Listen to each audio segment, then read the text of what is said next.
Come on, baby, don't you wanna go? Come on, baby, don't you wanna go?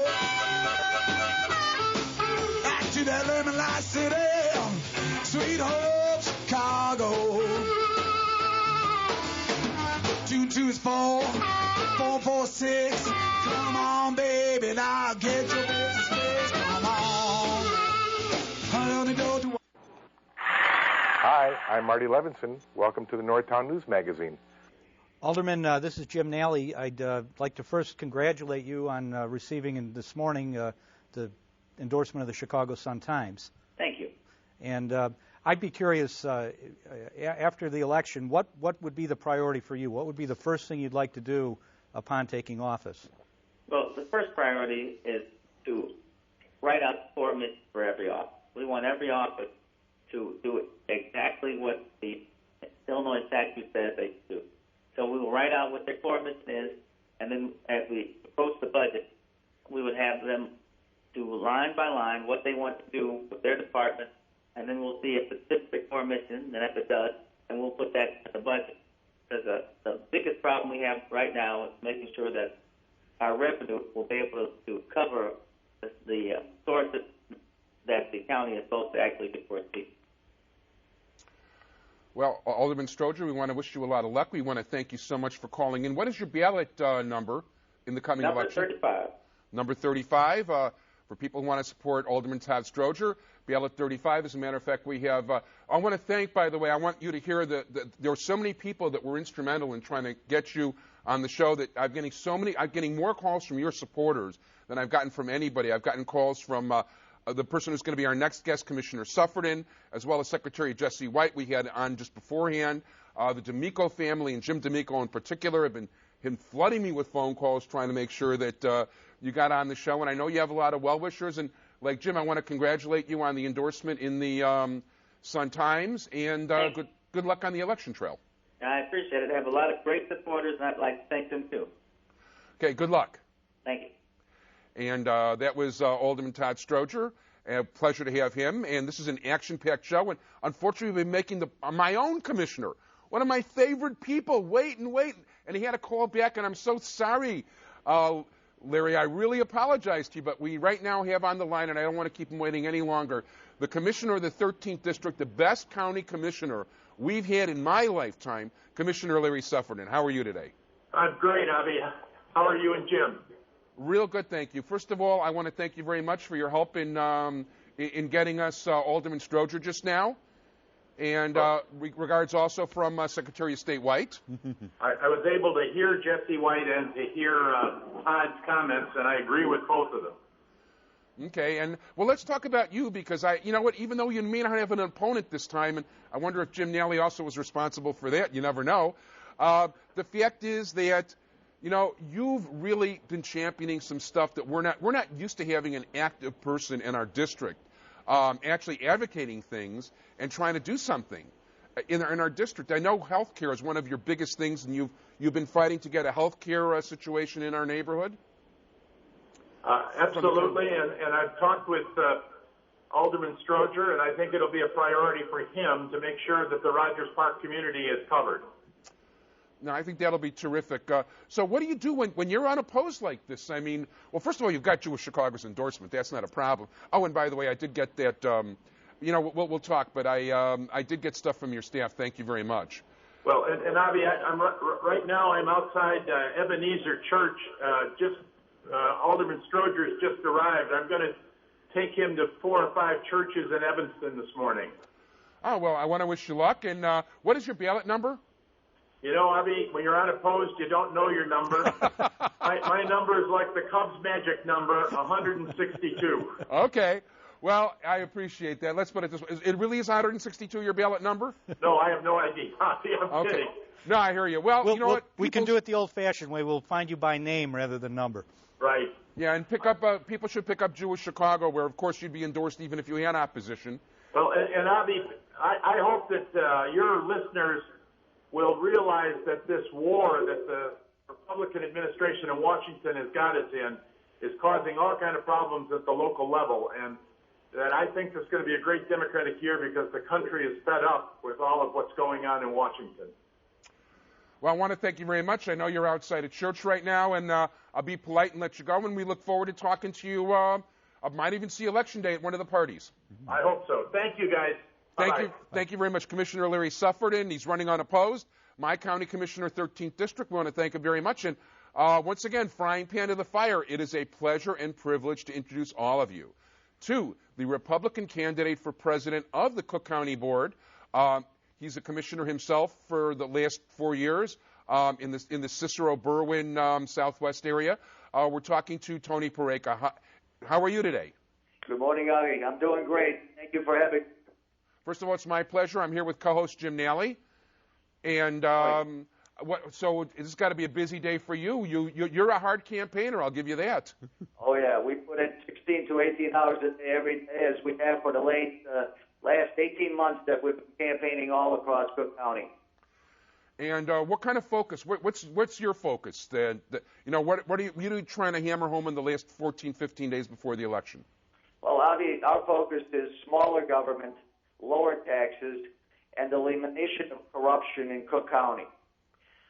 We have had a transfer of power here from father to son, and I was just listening to Commissioner Suffredin, who is endorsing Todd Stroger, which I think is rather interesting considering his painting himself as a reform candidate.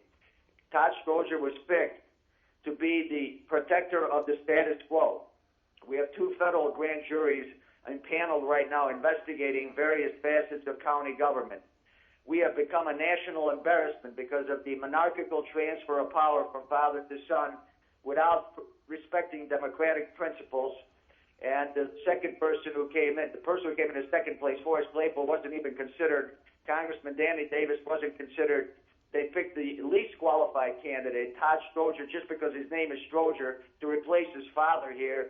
And as a result, have caused the county of Cook to be a national embarrassment because of the manner that was handled.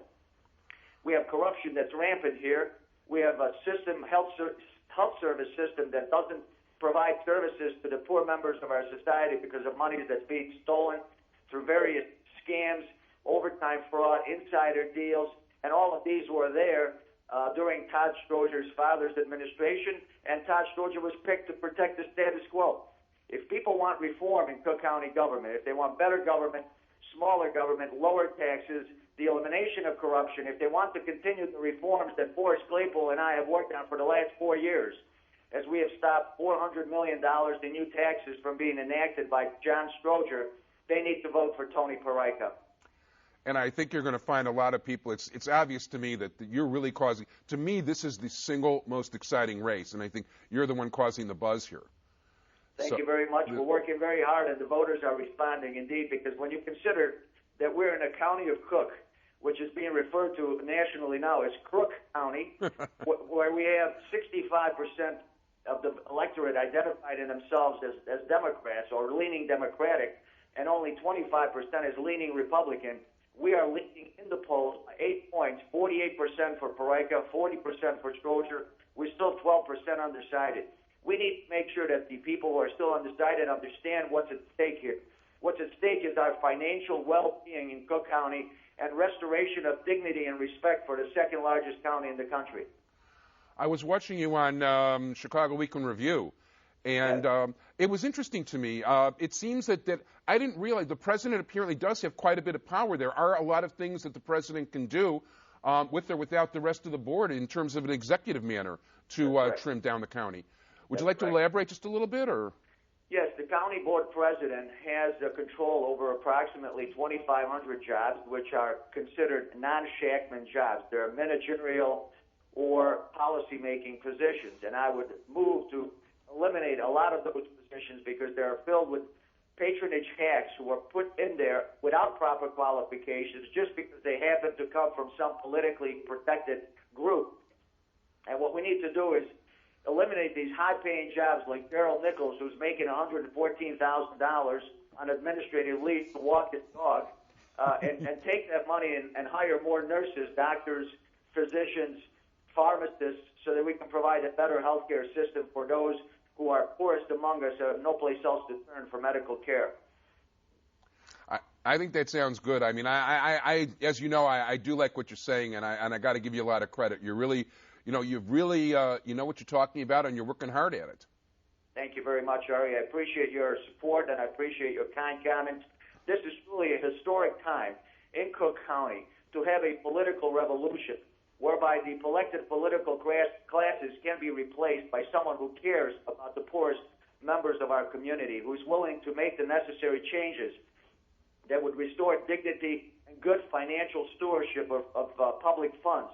You know, we are public servants, after all, and are there to serve the public, not to serve some political interests who are only concerned about protecting their political base.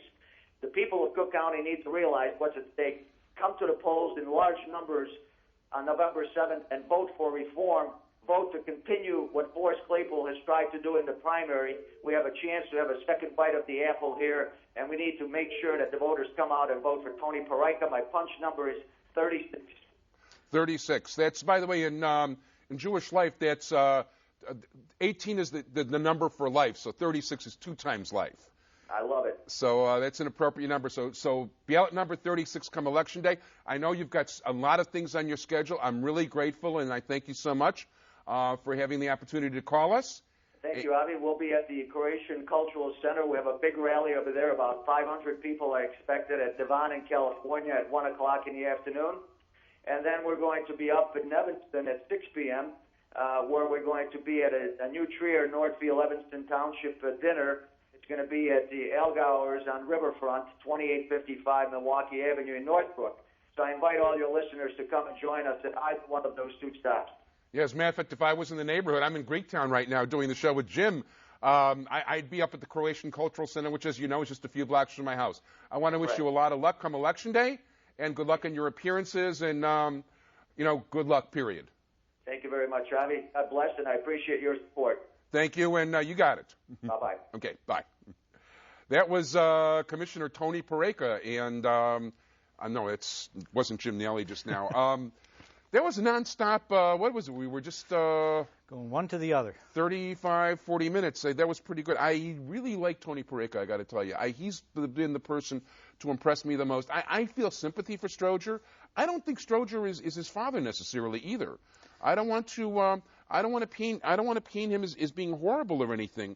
But I'm sort of really the seriousness that Peraica has shown in his campaigning, and in the feeling I got when I interviewed him the first time is that he's just plain dead serious about doing a good job, and he's driven. Well, and I think if you identified something, Todd Stroger isn't his father, and I think that's giving him an opportunity to get his message out as to what he would do differently.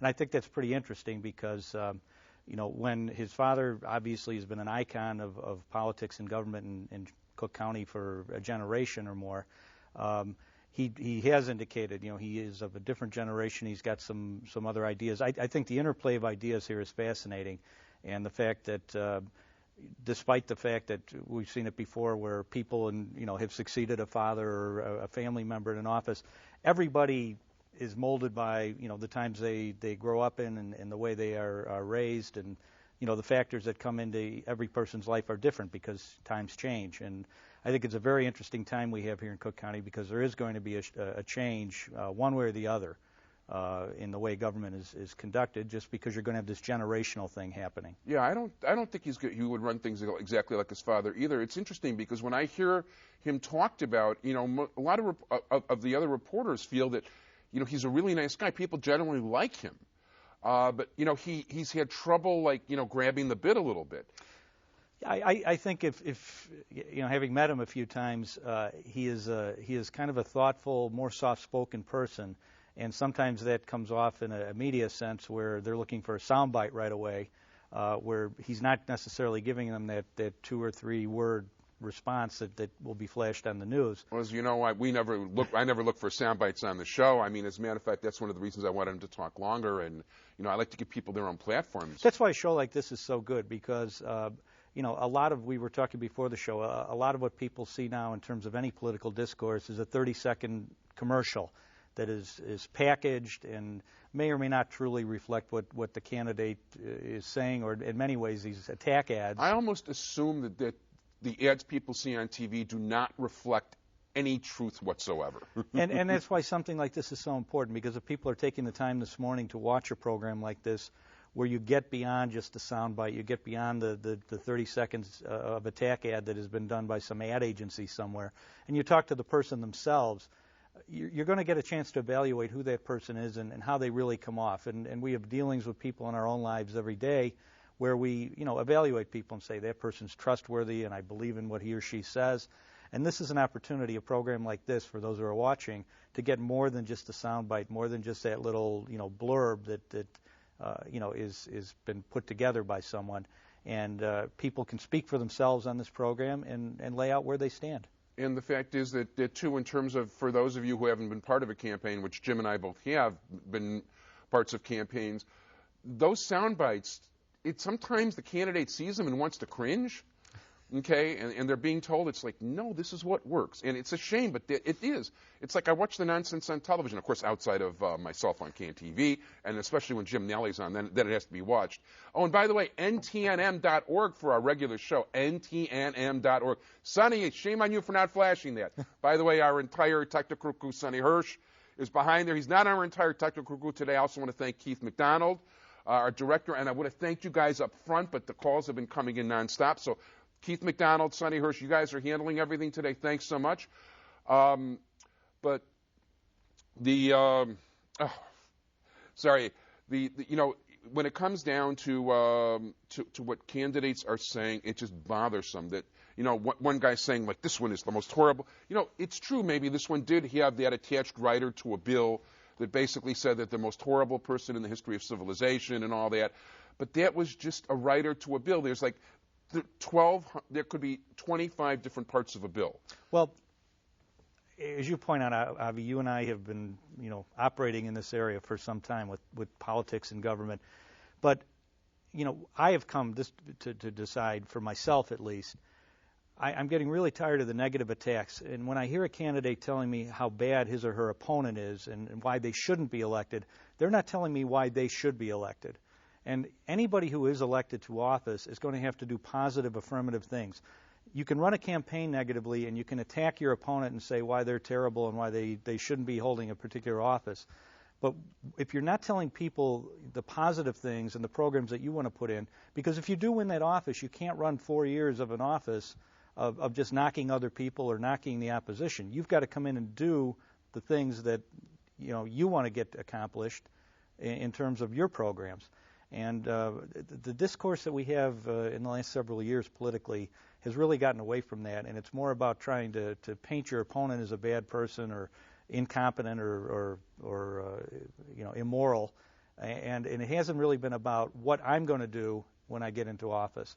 So I tend to look more now at candidates who take the high road in terms of telling me what they want to accomplish. There is such a candidate in the election? There are. And a show like this gives them an opportunity to talk about that.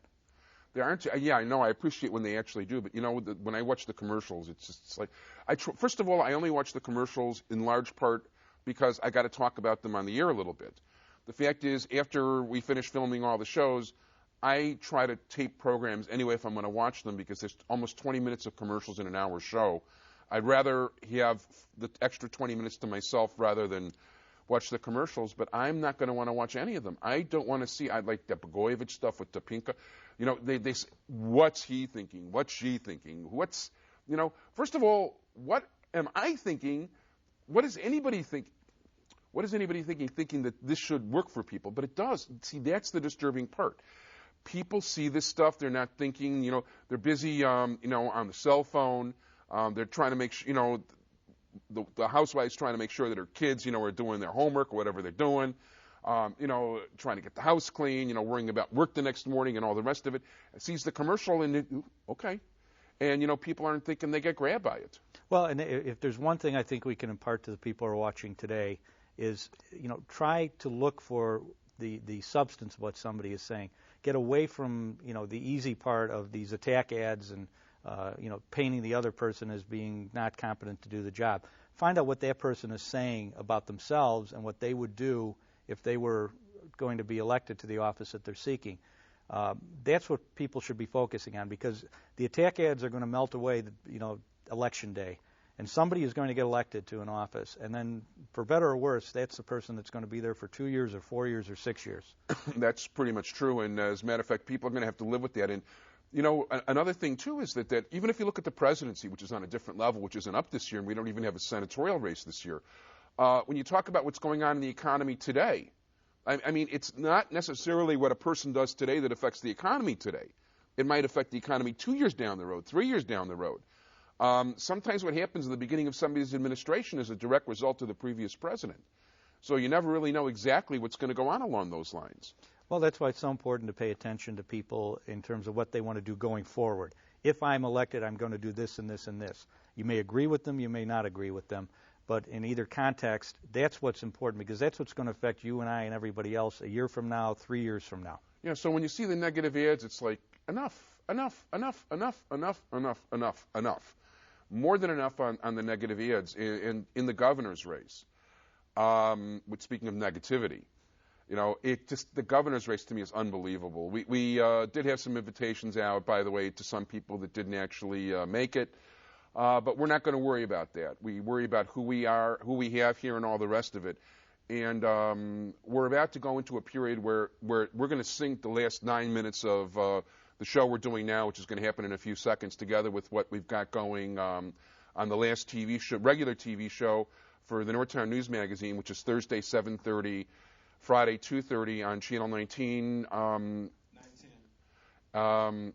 I want to thank, first of all, thanks, Keith. Got it. And from here on in, this is the last part of the election show for those of you who are watching Thursday 7:30 on Channel 19 or 8 o'clock on Channel 6 or on ECMC TV or on Monday at 6 o'clock before the election in 35 north and northwest suburbs. I'm here with co-host Jim Nally. Thank you so much for being here, Jim. Jim, of course, is the leading election lawyer in the state of Illinois. For those of you who are just joining us for the final segment of our live show, and this is live Sunday, October 22nd, 9 o'clock in the morning at CAN TV. My entire technical staff, usually Sonny Hirsch, is joined by Keith McDonald, who's the real expert down here at the studio, and thanks so much for all your help, guys. We were just talking about the negativity in campaigning, and we're going to do a general recap. And I think let's talk about the governor's race a little bit. Because speaking of negativity, I mean, Blagojevich is somebody, and this is something that I don't think the average person on the street understands, is that the Democratic politicians themselves absolutely loathe. I mean, a high percentage of them can't stand the guy. Now, some of them, and then you got a perfect situation for Judy Bar-Topinka. 51% of the people in the Tribune said, it's like, we don't really care for the governor. Okay, now Topinka really hasn't run that great a race herself. And even though she's reasonably competent, I don't know that she's super great by any means. You know, she's okay. Still in all, you've got more and more people wishing, like, I wish there was somebody else. But then the Green Party's not going to get you anywhere, and frankly, I'm not a big Nader fan when it comes to politics. Well, the one thing is somebody is going to win the race, and that's true of every race that is on the ballot this time. So the worst thing a person can do is stay home, because whether you come out and vote or you don't come out and vote, there's going to be somebody who's going to end up the winner and holding that office for the next 2, 4, or 6 years, depending on the term. So opting out is really a cop-out. You have to really then take the next step and say, I want to educate myself about these candidates, get beyond the negativity, get beyond the sound bites and the prepackaged ads. Where do they really stand? There are a lot of, the newspapers are an excellent source of information. All the papers, from the local papers up to the regional papers, do a very good job of profiling candidates, and Jewish Chicago is absolutely included in there. Well, first of all, thank you. And you can catch Jewish Chicago. This is actually the primary issue, but, the Jewish Chicago thing. It'll be this size on your newsstand. It's free. And it'll be out later this week if you're watching the live show, or if you're watching this on later, it's like on your newsstand. Get it now, please, and thanks for the plug, Jim. I appreciate that. Information from newspapers is very important. Because, no question about newspapers can go into a little more detail than the electronic media. And you can really, every one of the papers will run very extensive positions from all the candidates. So you're getting more than the soundbite, and they'll propose the issues of the day to them, and the candidates will have a chance to address each and every issue and say, this is what I would do. That's what people should be concentrating on, because whoever wins this, you can't take the perspective as I don't like either candidate, so I'm doing nothing. One of those people is going to be holding that office, whatever it is, and the best possible thing you can do is get out there, read them on the issues, find out what they say they will affirmatively do if they're elected, and then make your choice based on that. And I think that's really important, But by the way, there's not to mention, do your homework too for the judicial races. And I don't want to talk about that too long because we only have about 4 minutes left and change. But, it's really important to look at these bar recommendation ratings and all the rest of it. And in terms of Topeka, Blagojevich and Peraica and Stroger, I think it's really important to do your homework. I mean, I know there's no question about that I'm going to, I've just been so disappointed with Blagojevich myself that I know I'm definitely a Topeka person, and I think I've already indicated that, I like Tony Peraica, although I do like Stroger. I don't think he's a horrible person by any means. I think about New Direction and all that, not to mention Terry O'Brien is important to me, and Larry Suffredin, Jesse White, Tom Dart, the people we had on today. There's other people too. I'm not going to get into the treasurer's race. I was kind of upset myself at the Democratic candidate Giannoulias because I got stiffed on TV. That makes it personal, and I don't want to necessarily say anything here on the air. And by the way, what I say here too doesn't necessarily reflect Jewish Chicago. Jewish Chicago is a separate entity than this show, even though I'm obviously Jewish and all that. Okay, but I have to use a different criteria for what's good for the Jewish community. And when Jewish Chicago comes out, I'll definitely be saying things about Blagojevich I did not bring up on this show, because there's Jewish issues involved here that are very important, but that doesn't apply to this show. So I want people to understand that. But doing your homework is the most important. And you can vote, as Jim tells us, you can vote early. Now, is there anything people have to worry about the voting machines? God willing, no. After what happened in March, I know the election authority has been putting a lot of time into the mechanics of that to try to make sure that there aren't the follow-ups that we saw in March. And they better get it right, because obviously in a general election there's going to be a lot more people voting. But there's early voting going on right now, and I would encourage as many people as can do it, get out there and do the early vote. You've got your voting out of the way. You don't have to worry about the weather being bad that day, or transportation, or you get stuck late at work or whatever. You can go, the county and the city both have numerous sites where you can go vote. In the city of Chicago, there are 25 sites spread throughout the city. Cook County is the same thing. All the regional courthouses will have early voting, as well as many village halls. You can check with the Cook County Clerk's office to determine the closest place for you to go. But all you need to go is, you don't have to go to a particular voting area that's, say, within your ward or within your township. You can vote anywhere. If you're in suburban Cook, anywhere in the suburban Cook County, or the same in the city of Chicago. If you work in the north side, you can vote on the south side. And that would be a real plus in terms of getting the voting done for you. You know your vote is cast, it's in, there aren't any problems. It takes some of the pressure off then for Election Day, because these votes then they won't be tallied until Election Day, but they've already been cast. And there has been a change in the law from March, whereas these votes now will all be centrally counted by the election authority, the Board of Elections, or the clerk. So that should take some of the confusion away from what people saw on Election Day in March. Yeah, it was confusing, to put it mildly, and for weeks afterwards I'm busy trying to add the totals on the web from the county separately and the city separately to figure out how Terry O'Brien's doing and some of the other people in water reclamation, which was still up in the air, not to mention some of the judicial stuff. So I hope it's more straightened out. I want to thank very much all of our call-in guests today in order of calling in.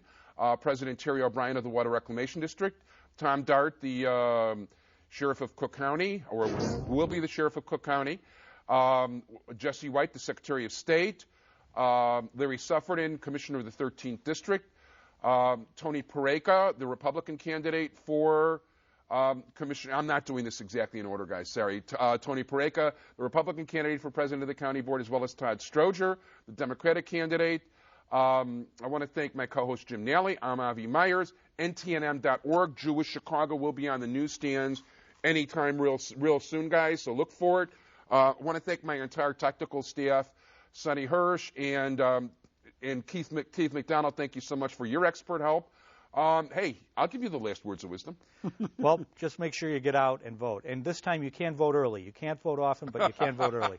Yeah, I love that early and often thing. That's a great Chicago tradition and all that. But do your homework, too. I mean, don't just watch. Forget those commercials are lousy. Don't judge yourself based on the commercials.